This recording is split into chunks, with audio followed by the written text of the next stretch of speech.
Halo, Assalamualaikum warahmatullahi wabarakatuh. My name is Tiara Utami and I'm going to teach you about mixed grammar. Tetapi sebelum itu, marilah kita berdoa menurut agama dan kepercayaan kita masing-masing sebelum kita memulai pelajaran kita hari ini. By the way, I have already mentioned before, I will teach you about mixed grammar. Yang pertama, kita akan belajar tentang past perfect. Yang kedua, kita akan belajar tentang present perfect. Dan yang terakhir, kita akan belajar tentang future perfect. Nah, pada kesempatan kali ini, yang pertama itu kita akan belajar tentang past perfect. Apakah kalian sudah pernah mendengar tentang grammar ini? Kalau belum, marilah kita bersama-sama belajar. Nah, past perfect itu mempunyai arti action that completed before any other action in the past. So, in Indonesia, past perfect itu suatu bentuk kata kerja yang digunakan untuk menyatakan bahwa suatu aksi telah selesai pada suatu titik di masa lalu sebelum aksi lainnya terjadi. Nah, jadi grammar ini nih sebenarnya menjelaskan sesuatu yang sudah terjadi di masa lampau. Nah, jadi untuk menggunakan tenses ini kita harus membentuk formula. Nah, formula di sini adalah rumus yang membentuk kalimat di dalam past perfect tense ini. Oke? Nah, jadi formulanya itu ada strukturnya, itu adalah subject ditambah head, HAD, oke? Ditambah verb 3 atau past participle dan ditambah object. Nah, di sini apakah kalian sudah tahu apa saja subjek yang ada di bahasa Inggris? Kalau belum, Miss akan remind you about that. Oke, yang pertama itu adalah I. Di sini I itu saya atau aku. Dan yang kedua itu adalah you. You itu adalah kamu. Ya, benar. Yang ketiga itu adalah we. We itu kita. Oke. Yang keempat itu adalah they. They itu adalah mereka. Ingat ya, mereka. Yang selanjutnya itu adalah it. It itu untuk pronoun yang mengganti kata yang tidak bergender atau tidak hidup atau itu untuk animal dan selanjutnya. Yang selanjutnya itu adalah he. He di sini adalah untuk kata ganti dia yang laki-laki. Sementara itu, she adalah kata ganti untuk kata yang dia yang perempuan. Nah, begitu ya. Jadi, I, you, we, they, he, she, it. Ada 7 pronouns. Oke? Ada 7 subjek yang harus digunakan di dalam membuat kalimat ini. Jangan sampai lupa. Jadi, yang pertama itu adalah ada example-nya nih. Yang pertama adalah I had played football before you came. Oke, I di sini adalah subjek. Subjeknya itu adalah saya. Had di sini adalah strukturnya yang harus ada di kalimat. Jadi had di sini menjelaskan kalau dia si player football ini sudah bermain bola tadi sebelum kamu datang ya. I had played football before you came. And the second example is he had studied English last year. He had studied English last year. Oke, he di sini adalah subjek, benar. Kalau had ditambah had ya, jadi dia itu sudah belajar gitu kan, studied gitu. Studied itu adalah bentuk kata kerja ketiga dari study, ya benar. He had studied English last year. Berarti dia yang laki-laki telah belajar berbahasa Inggris tahun lalu. Last year ya, ada time signalnya di situ, oke? Yang selanjutnya itu adalah they had taken their breakfast before they left the house. Oke? Subjeknya mana nih? They, oke? They. And then ditambah had, jangan lupa karena mereka sudah makan sarapan ya, udah sarapan gitu kan. They had taken. Nah, taken di sini jangan lupa diubah menjadi verb 3 atau past participle ya. Jangan sampai take gitu. Nggak mungkin relate ya, oke? Jadi they had taken their breakfast before they left the house. Oke. And then for the next example is that you had done your homework before you started playing music last night. Oke, you had done berarti kamu sudah had done. Oke? Oke. Nah,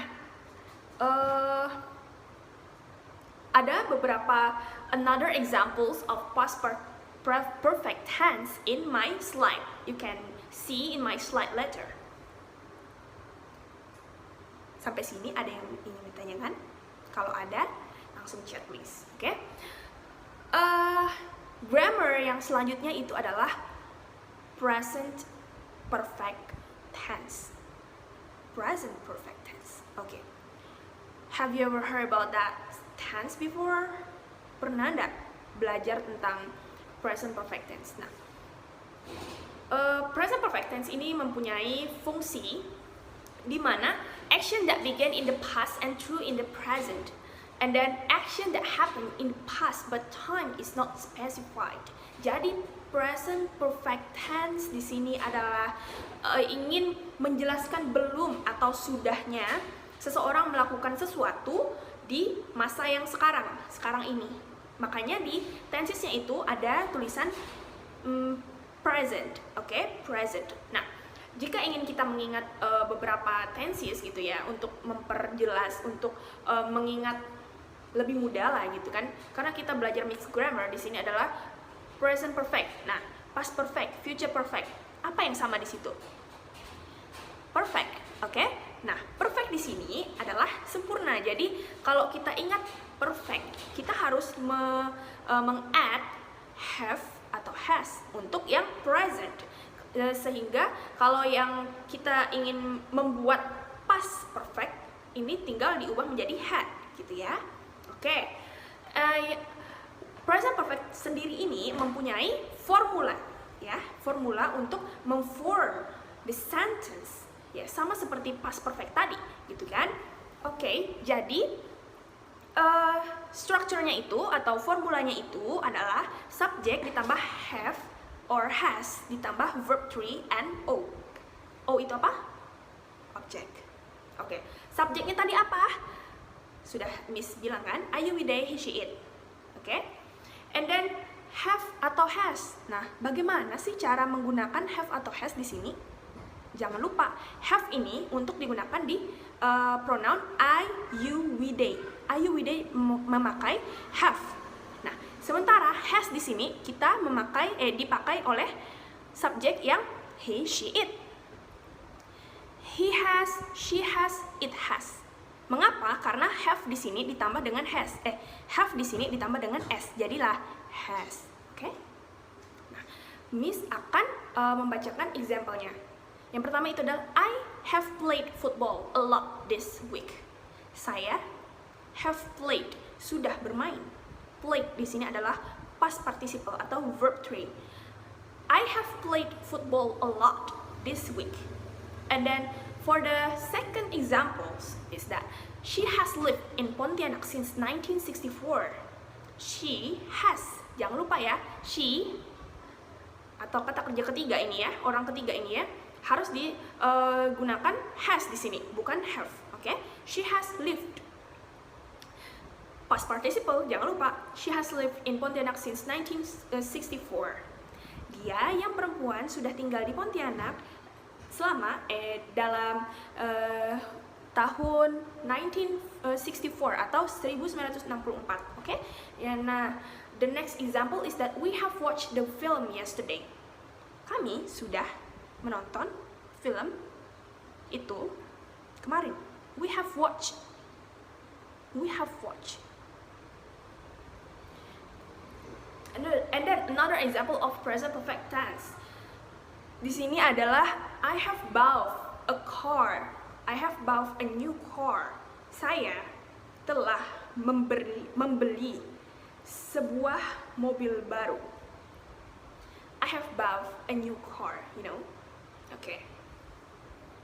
Nah, selanjutnya di sini adalah grammar yang ketiga. Apa itu tadi? Future perfect tense, ya benar sekali. Nah, future perfect tense itu apa sih? Nah, di sini ada kata kuncinya ya. future itu adalah masa depan. Nah, masa depan, apakah kita telah melalui masa depan? Belum kan? Jadi, di future perfect tense ini, itu yang action that will happen before another event in the future. Jadi kita tuh belum, gimana ya? Belum menghadapi itu. Jadi, kata kuncinya di sini adalah will have. Oke?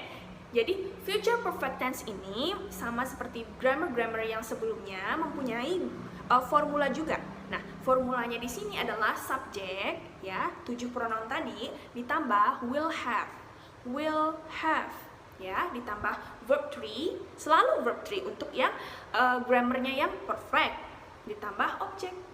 Nah, di sini lihat nih, di I will have played football by the time you arrive.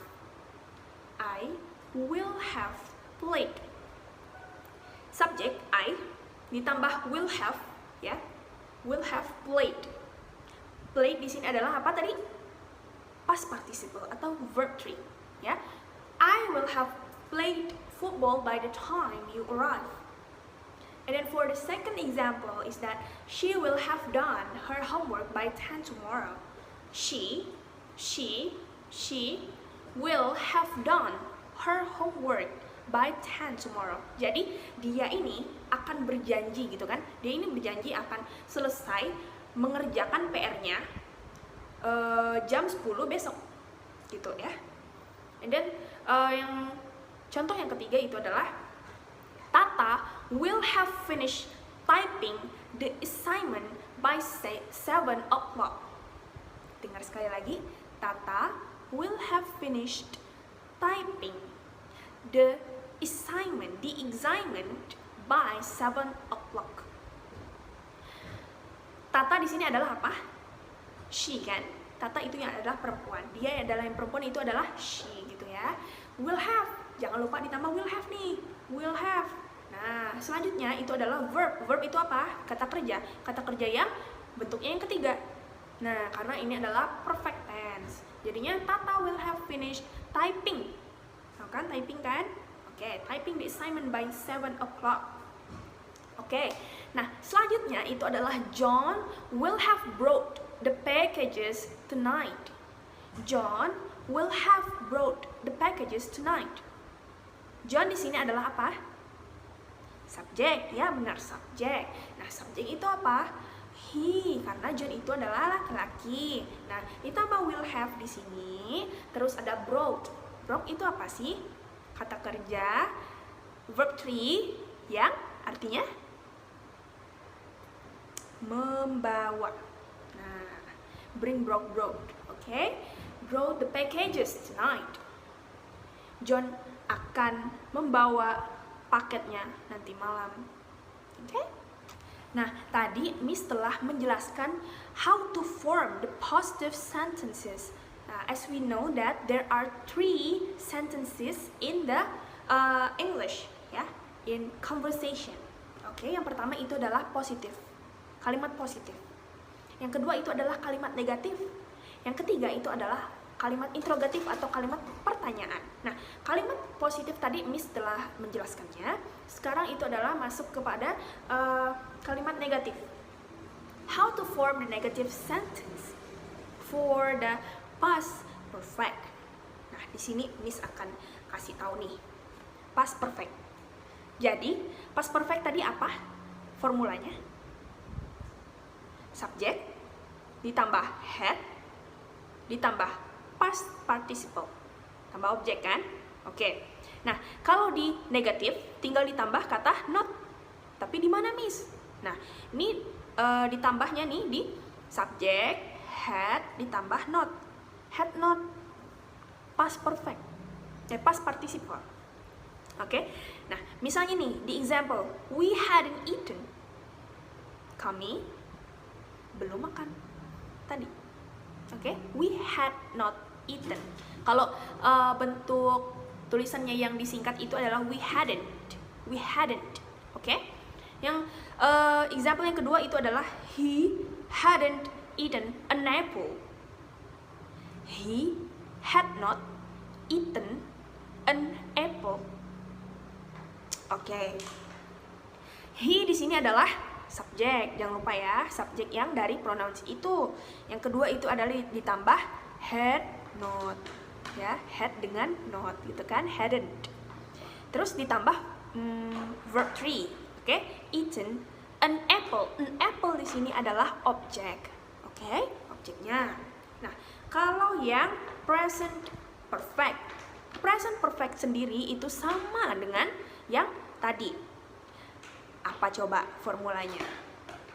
Nah, formulanya kalau lupa ya, itu adalah subjek ditambah have atau has ditambah past participle ditambah objek. Oke, nah jadi kalau yang negative sentence ya, yang negative formnya itu tinggal ditambah not aja di samping dengan have atau has.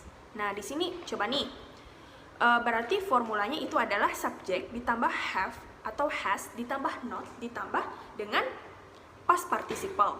Nah, coba kita lihat contohnya di sini adalah we haven't eat yet. We haven't eaten yet. Ya, jangan sampai eat tadi. Ini salah ngomongnya. Oke, she hasn't, she has not, she hasn't eaten the chocolate. Oke. The chocolate di sini adalah objek. Nah, has not-nya di sini berarti dia ini tidak memakan coklat tadi. Sudah jelas? Oke, kita lanjut ke future perfect. Nah, future perfect itu sama kayak yang tadi, tinggal ditambah not. Jadi, formulanya itu adalah subjek ditambah will, ditambah not, ditambah have. Jadi will not have ya, subjek will not have ditambah past participle atau verb 3. Oke, jadi di sini contohnya itu adalah he won't have eaten lunch yet. Kalau will not itu biasa di kepenulisannya disingkat, jadi WON', oke? Jadi kalau tidak mau disingkat juga tidak apa-apa gitu kan? He will not have eaten lunch yet. Oke? He won't have eaten lunch yet. Okay? And then for the second example is that they will not have eaten their sandwich. They di sini adalah apa? Subjek ditambah will not have. Ya, jangan lupa karena ini negatif jadi ditambah not di tengah-tengahnya. Will not have eaten. Nah, eaten jangan lupa nih. Verb 3 dari eat. Okay, and then their sandwiches. Sandwiches berarti roti isi mereka. Oke, jadi future perfect ini adalah digunakan untuk apa tadi? Activity that will done in the future. Activity that will done in the future. Jadi aktivitas yang akan selesai di masa depan. Oke, future, masa depan. Oke, nah tibalah saatnya di penghujung pembelajaran kita. Nah, what did you learn today? Kita sudah belajar apa hari ini? Nah, yang pertama itu kita sudah belajar tentang fungsinya, fungsi dari mixed grammar itu sendiri ya, past perfect, present perfect dengan future perfect. Apa aja sih fungsinya? Nah, selanjutnya itu adalah formula ya kan? Miss telah mengajarkan bagaimana sih how to form the positive sentence, how to form the negative sentence, how to form the interrogative sentence. Okay? And then for the next is about the example of that. Jadi Miss telah menjelaskan bagaimana sih caranya penggunaan formula ini di dalam kalimat itu. Oke? Sampai sini ada yang tidak mengerti atau mempunyai question? So far so good. Or if you have any question, feel free to ask me. Okay. Assalamualaikum warahmatullahi wabarakatuh. I hope that you can apply this lesson in your daily life, in your daily conversation, and goodbye.